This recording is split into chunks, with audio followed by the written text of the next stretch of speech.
pinangunahan ni Pangulong Ferdinand R. Marcos Jr. ngayong araw ang ika-100 at 25 anibersaryo ng pagkakatatag ng unang Republika ng Pilipinas.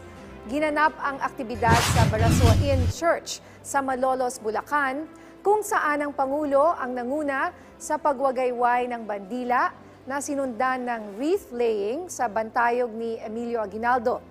Sa talumpati ng Pangulo, kinilala niya ang mga sakripisyo at kadakilaan ng mga taong nagsulong para maitatag ang unang republika ng bansa. Gayunman, kinilala ng Pangulo na nandyan pa rin ang mga hamon at banta at magpapatuloy anya ang laban para rito nang hindi gumagamit ng dahas.